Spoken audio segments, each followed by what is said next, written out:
second boxer, who is an athlete who failed a boxing organization's gender eligibility test, who's now competing in the Olympic Games as a woman, boxing another woman, another female, and won today by unanimous decision. We brought up Lin Yutang yesterday, who was scheduled to compete today and did win and advance past the quarterfinals, as did Aman Khalif.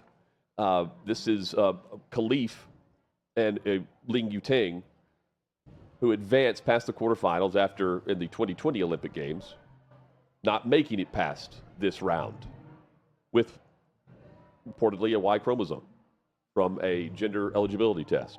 Chad, the fallout and the reaction yesterday to Aman Khalif, who went against Carini, from Italy, the female boxer who had to throw in the towel on herself 46 seconds in to that bout against Khalif. Clearly an advantage over another female boxer at the Olympics. And now we have match in bout number 2 with both fighters advancing and confusion all around. They're not transgender. They are not a male pretending to be a female through any shape of the transgender storylines we've covered. And also, at least from Khalif's side of things, they're saying that she is not the intersex, where you're born with a mutation on your genes issue. I'm confused all around with this. Are you? Well, here's what we've done, us here at OutKick Hot Mic. Adam, we have reached out to a doctor, correct? We've reached out to a doctor who specializes in these various disorders. And we are going to get this doctor on the show. Hutton? Yeah. Well, you wanted to say something. No, you good with that? No, I'm fine with that, yeah. Yeah, I want to, because I don't want to sit and stumble around and totally continue agree. trying to talk about something I don't know anything about. I'm not going to pretend to be an expert on some sort of gender issues at birth that I know nothing about. The term that I knew before this was hermaphrodite. I've known that since high school. That does not apply here. I still am unclear on what exactly applies here. And I'm tired of seeing online experts try to tell me exactly what this is, when that time I looked, they didn't get under the hood and find out for themselves what's going on here. So I have no idea what the hell is happening, and I'm not going to pretend to know what the hell is happening right now until we get a doctor on this show. And we're going to bring that to you because we would like to bring you facts on this show. We're not getting someone with some political lean one way or the other. We are going to get a damn doctor on this show that will tell you exactly what they're seeing and exactly what they're thinking. Let me give you what I'm thinking right now on this. I don't think this is a man. I don't know that it's a woman either. You know why I don't think it's a man? They would have won gold in 2021. Lin Yutang would have knocked out this woman today if it was fully a man and a capable boxer fighting a small woman in a fight. And they didn't. They lost. This is what's getting lost in all this, Hutton. They lost in the round of 16. Now, they've advanced now, and what happened to Carini looked awful. But again, I don't know.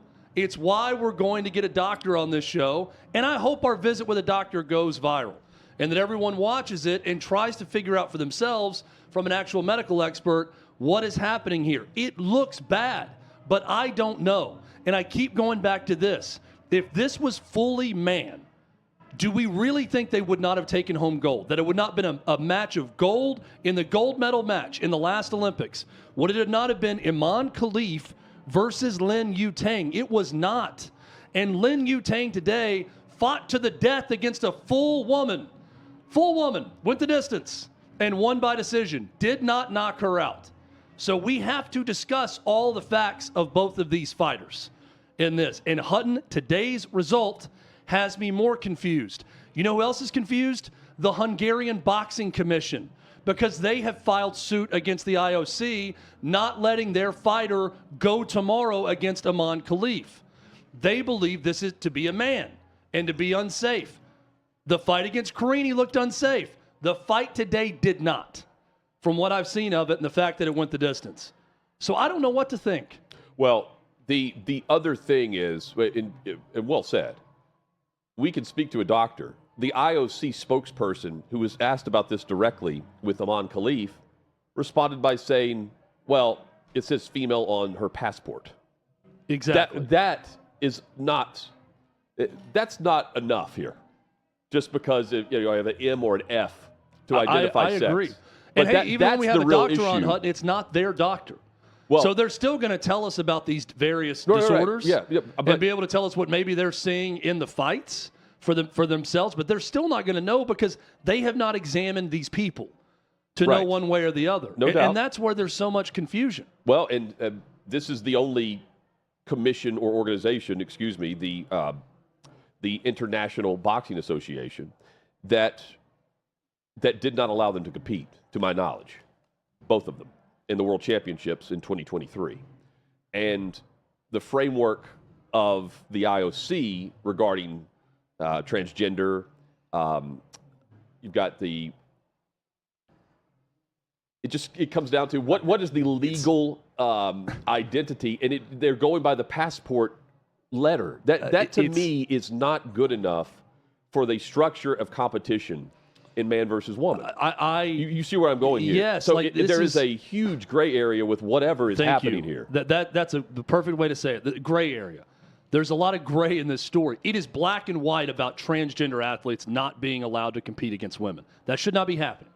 Biological men should not be competing. Men should not compete against women in sports. Black and white. That is an issue that should be very easy for us to say on this show. It has been very easy for us to say. It's easy for Riley Gaines to say. Should be very easy for every politician to admit that is unfair and shouldn't happen. This whole thing, where not a single person can give me a consensus about what's going on or what the birth defect is and what exactly is happening, and there's no proven test by the International Boxing Commission that they have not produced, and all of these, there's gray here. There's a lot of gray in this story, and I think when Leah Thomas gets in the pool and transitions from male swimmer in college to female swimmer in college, regardless of what you think about whatever Leah Thomas was going through to want to become a man, there's bad intentions involved there. No doubt. There's bad intentions when that happens. I can't sit here right now and tell you that there's bad intentions with these people that were raised female, believe they are women by all accounts, and that are boxing in these Olympic Games. I don't know that because they've always felt they are women. Is it fair for them to compete against women in boxing if, in fact, they're not women? Of course it's not fair. But we got to hear from a doctor on some of these things and stop speculating because no one really knows. People can try to talk in definitive ways all they want, and we're very definitive on the other thing about transgender athletes competing against women. I don't know how to stand on this one because no one can really tell us exactly what's going on. Well, and we mentioned this yesterday, going back to a profile on Aman Khalif from Time Magazine, I believe, that we brought up yesterday, Chad, where Khalif has identified as female since birth, was picked on by boys growing up. She played football. Very physical sports was her all the way to boxing, clearly. But would dodge punches from boys who felt threatened by her, and that's how she realized she could be good at boxing. Again, the whole thing points to her being someone that would fit into one of these categories, right? That's my perception of it. That's why it's just so confusing to me why you have one association that has a guideline and revised guidelines for transgender athletes from the IOC, and then you have another, and especially boxing, but in general period, it's still unfair for the female athlete. Clearly in this. So a competitor, an athlete with high testosterone levels, that's clearly an advantage, right? Even though there's the gray area, I still stand on the side of women and females competing against females, regardless of how crazy or confusing this might be. Yeah, I agree with you on that. Here's my other question in all this, though. The Hungarian Boxing Commission now is filing a protest, not wanting their fighter to fight tomorrow against Aman Khalif. That's fine. I hope the IOC looks into this. The IOC stance is it is unfair and bad governance to try to now go back and make someone ineligible who is eligible by all of our rules after the fact.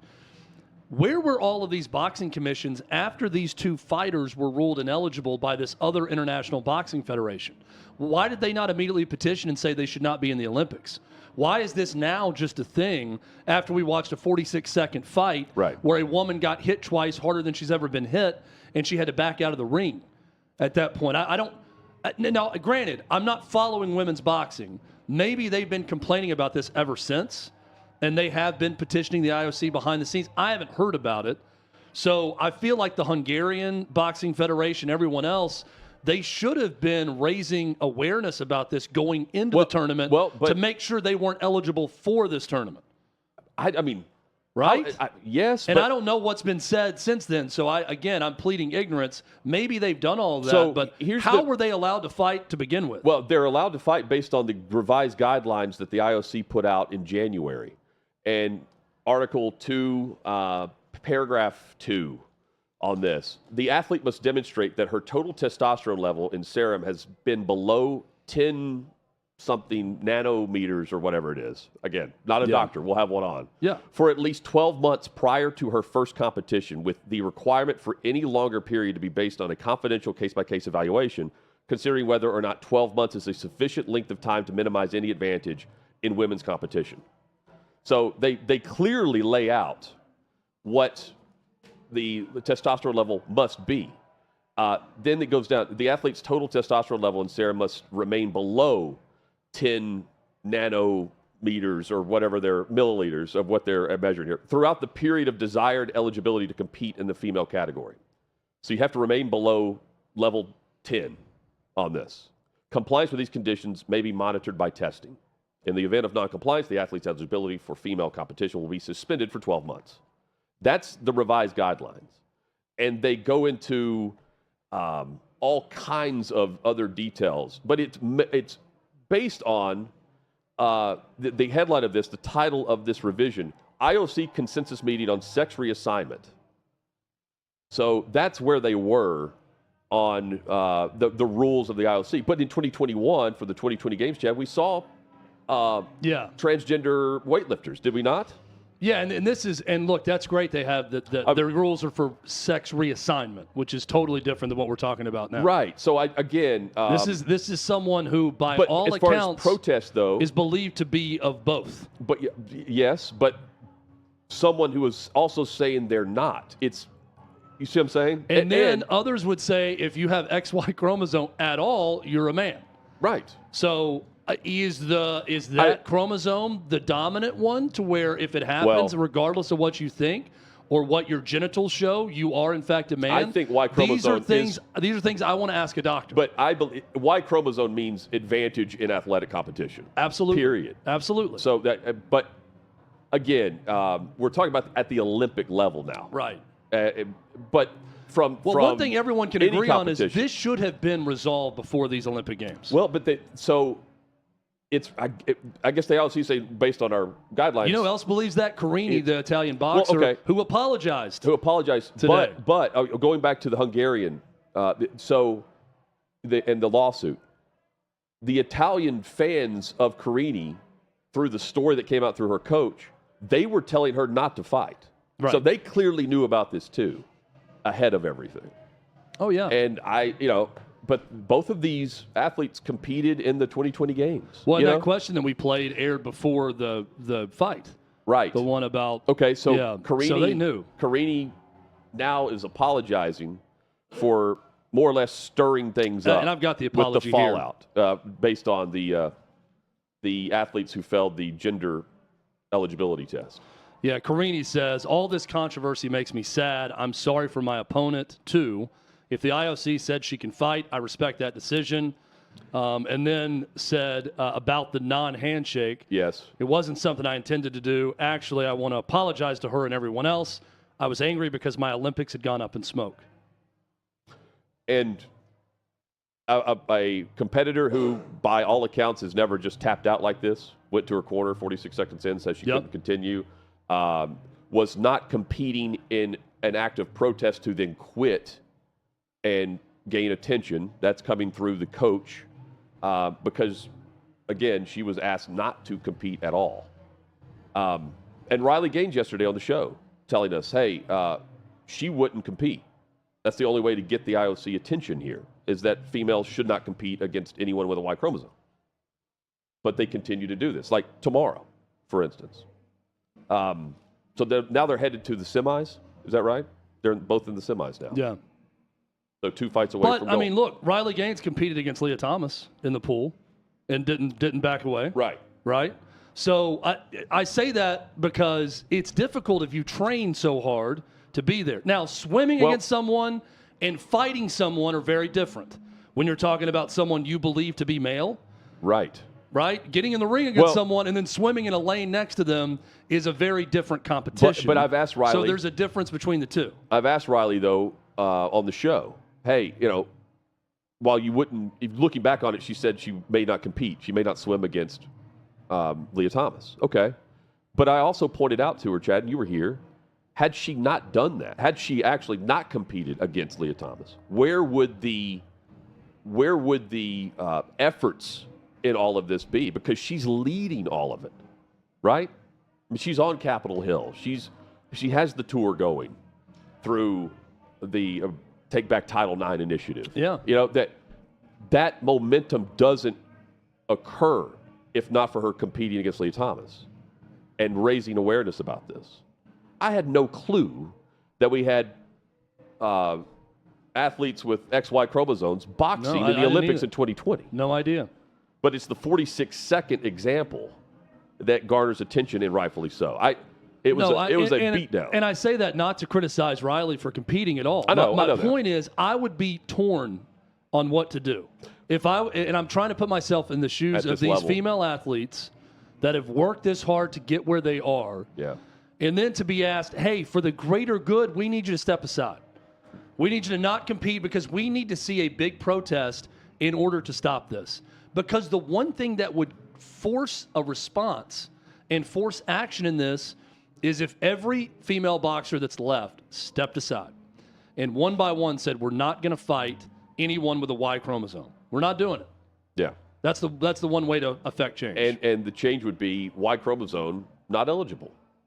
Even though this happens at birth with a mutation and in the genes that determine sexual development, it's going to be unfair for someone. It's clearly unfair from an athletic advantage standpoint. Let me give you a prediction also. Just like there's now a rule with the IOC about gender reassignment and not being allowed in the Olympics, I believe by the next Olympics we will have a hard and fast rule against this. It's just a certain level of testosterone. I think this is the last Olympics these two fighters will participate in as female boxers.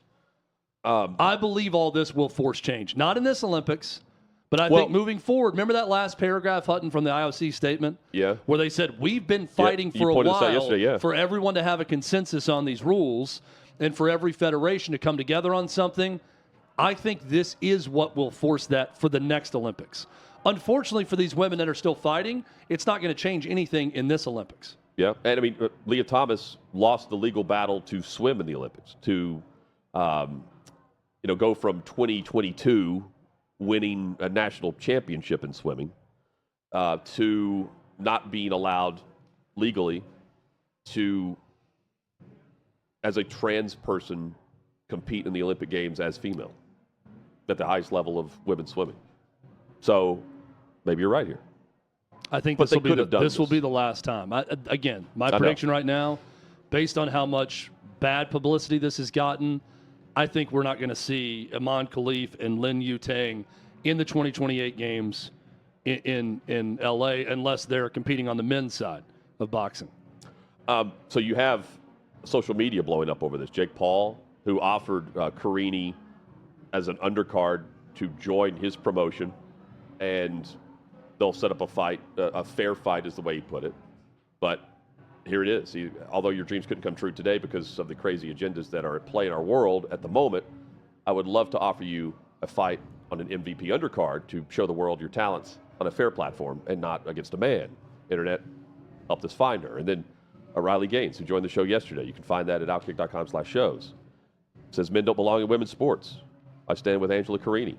Let's get it trending. Not going anywhere anytime soon because, again, you have two different weight classes, and now both boxers, moving on to the semifinals. And the next bout is tomorrow at the Olympic Games in Paris. Chet? Also, by the way, those aren't the only social media influencers that have spoken out against this. Jamel Hill, on the opposite side of this, 4 hours ago, posted in response to Carini apologizing, says, a lot of people need to apologize. I hope Khalif sues some people over their reckless remarks. All this story did was expose ugliness, hatred, and transphobia. As Carini admitted here, she quit because she was upset. She was going to get her ass whooped, and other folks turned it into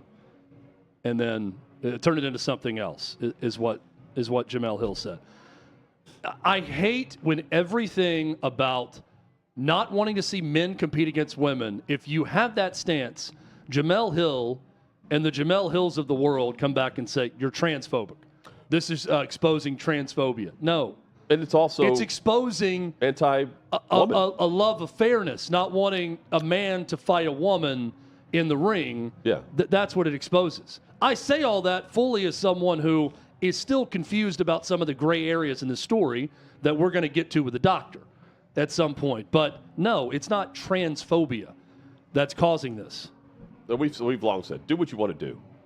But as far as the fairness aspect of it, well, the only fair aspect of it is, you identify as a different gender. We're going to be fair and allow you to participate because that's fair for you because you feel this way. No. Yeah, you can't be all about inclusive and fair rights for women and then at the same time help out a male competing against a woman. No.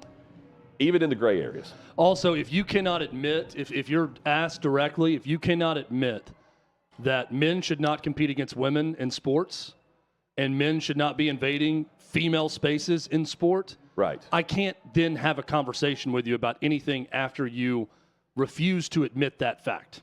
Yeah. And Jamel Hill's never going to admit that. You could ask Jamel Hill over and over, do you think this is fair? Do you think this is fair? I saw Clay post this.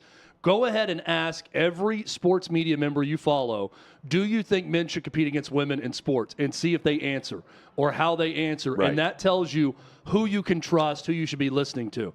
I agree to an extent with what Clay is saying. Because those that remain silent or won't answer the question, I would have a hard time continuing to debate them on anything to do with sports after not getting past that basic point. Chad, just biology, genetics, or is it M or F on a passport? To me, there's a no-brainer policy there. And in the case of the IOC, it's just about what's written on plastic. That's what they're saying. If you were about decency and humanity and all of these things that so many espouse, then you have a clear-cut answer to the question, should men be competing against women? You certainly have a clear-cut answer on, should men be boxing women in the fighting ring? Should that be happening? If you don't have a clear answer to that and the answer is no, they should not be competing, then I'm all for open discussion. I want to have conversations with everyone. It's tough to get past that and then continue down a path. You have to agree upon that before being able to have a conversation about sport. Chad, did we watch sport last night? Did you watch sport? Did you watch any of the Hall of Fame game? I saw the kickoff. You won your bet. I saw the kickoff. I did not win my bet. I thought you took the Bears. Either one. I thought you took the Bears plus 1.5. No, well, the game it wasn't complete, so it was null and void. Okay, I saw the score. I assumed that's just when they called the game. It was final.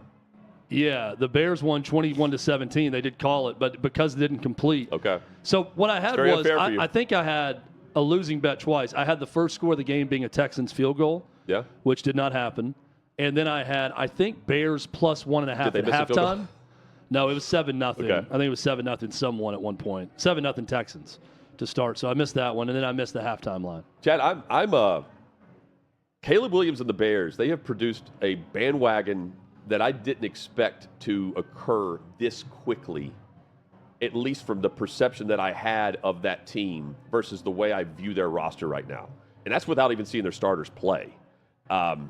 It's a bandwagon that I shouldn't want to jump onto, but I'm kind of on the fence with it right now because I like the way they've built their roster and planned for having their future franchise quarterback, not named Justin Fields, even though Justin Fields was on the roster at the time, with the idea that they're going to put some big talent around them. They went through salary cap hell. They have a new general manager at the time. They end up with, nearly $90 million to spend in free agency. They trade for DJ Moore, who they've just extended through 2029. They go and draft, along with Caleb Williams, Rome Odunze. They pair those two with Keenan Allen. They have Cole Kmet at tight end. They spend big money in the backfield with DeAndre Swift, who's coming off a great season and great performance for him after he goes from the Lions to the Eagles. Their offensive line, which has sucked in the past, is very capable. They just need to stay healthy because they've brought in guys like Darnell Wright. They've drafted well there. They have Jenkins as well on the left side of the line. Stay healthy there, and they should be okay. Very, I'd say, top 15 line in the league. Again, great for a rookie quarterback. And then also great for a rookie quarterback, a good defense. Montez Sweat, they trade for him, sign him long-term. Terrell Edmonds has been a player that has been at the top of his game and at the bottom of his game when he was with Buffalo. He's very capable of getting back there with solid players around him. Kevin Byard, leader. That's all you need to know. There's no BS with Kevin Byard, and he's accountable. You need those types of players in your locker room. And then there's corners who they spent top picks on. Point being, while I don't necessarily think that Caleb Williams, with the fingernails painted and going from Heisman to 5 wins and one of the worst programs and what was expected versus what happened, I need to see more leadership, and he'll earn it, but so far so good as long as his dad stays out of the way. And while I don't necessarily want to say, yeah, it's going to be a huge hit, huge success, he's got a great set around him to where they've invested at the right spots, and they've invested at quarterback in the future franchise quarterback of a franchise that has not had that dude since, Jim McMahon? It's been a while. And they invested in a quarterback much like I was preaching for, a year and a half, 2 years, that they should have done with Justin Fields but chose not to. So what are we going to see from Caleb Williams? It's time to show if he's going to be he's got the version of more Heisman Caleb Williams or more humdrum Caleb Williams. We saw both in college from outside looking in, watching USC. Now it's his team. He was named the starter immediately, no competition. Thank you, Eberflus. You did that the right way. No QB1 text from Chicago this go around with Andy Dalton and Justin Fields. I think this could be a fun team to watch. They had the number 1 pick. It's not like they had 2 wins. They had 7. So can they surprise? They will be a surprise. But I think they're also going to be very fun based on the talent that they put around their rookie. It's a lot like J.J. McCarthy has set up in Minnesota, but better quarterback overall as a rookie coming into the league. And he's supposed to be the superstar status.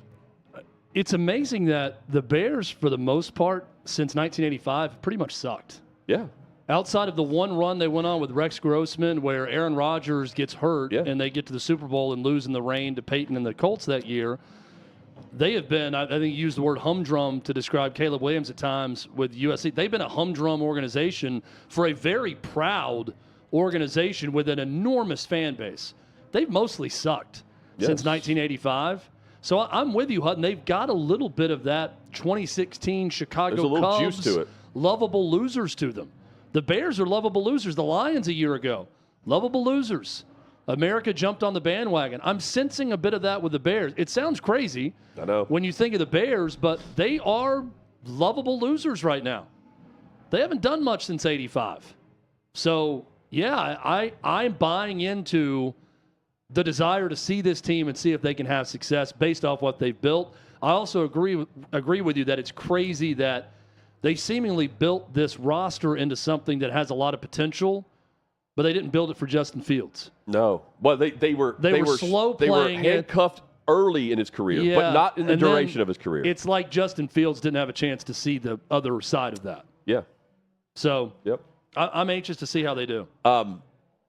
We saw the first glance at the new kickoff rule. We did. And if this is, when you see this, I'm thinking about this, Chad. To me, this is one of the biggest rule adjustments that the NFL has had, period, in terms of what it could mean to the game and how you go about approaching a certain aspect of football. It's, think about how they've adjusted things in the past from, they've certainly done this for health concerns and safety concerns with how you tackle, helmet to helmet, all that. Quarterback, roughing the quarterback, just in 20 years, how much that has changed. But even we see the goalposts. Goalposts used to be 10 yards up. In the middle of the field, you run into the goalpost. And they had that for years and decades. And, they move it back. Small adjustments. And over the offseason, this was a headline, but you couldn't visualize it. But when you see that, you have a ball kicked in the end zone, the ball's automatically going to be at the 30. Or if you don't reach the drop zone for return to that green area, it's going to the 40. You don't have the chance to go downfield and tackle the opponent until the ball reaches that zone. And, Chad, I think it changes. Oh, by the way, it takes the onside kick out until the fourth quarter. I think it changes the way you approach the return game altogether. The average starting field position last year in the NFL was at all-time lows, I believe, like 24, 25-yard line. This is expected to be somewhere around 30. They think it's going to be a 5-yard deal. We didn't see a return out past the 32 last night, but it's very vanilla. They're not showing anything. Yeah, the first one went to right at about the 25. I was noticing on the very first kickoff to see it. But I think if you adjust how you sign your return game and your returner, more Cordell Patterson. He's now in Pittsburgh. Break one tackle, that's an extra 15 to 20 yards based on what I'm seeing. Yeah. One-on-one, make your block, break one tackle, and you're 2 first downs away from a field goal. That's a huge adjustment now for planning out how you approach the end of a game or the end of a half. And to me, it's not just the strategy part of it, Hutton. It's the aesthetics of it and how it greatly changes the way we view the start of a game. For years and years, the visual of kicker behind the line and guys getting that running head start and the ball being kicked in the air and a line of 10 guys running towards the guy returning the kick, that's the way we've witnessed a game start. Yep. And now to see the kicker all by themselves. The kicker can't go past the 50. Yeah, the kicker by themselves and the players lined up at a line of scrimmage down the field. It really changes things just visually. It popped to me watching the start of a game that way. And I'm with you. I said most diehard sports fans are hesitant to change. This is a pretty big change. Yeah. Just visually at the start of a game, it's a big change. It's like the downfield passing, forward passing. Yeah. Changes how you approach. It's like when the Michigan Wolverines back in the 19-teens put the wings on their helmet. Yeah. And why they still have to this day. So in the leather helmet days, you could see a receiver down the field, and they were one of the first ones. Fielding Giost was one of the first ones to perfect the forward pass for that reason. Fielding Giost, what a name, This man. is the Fielding Giost of NFL football and how big of a change it is.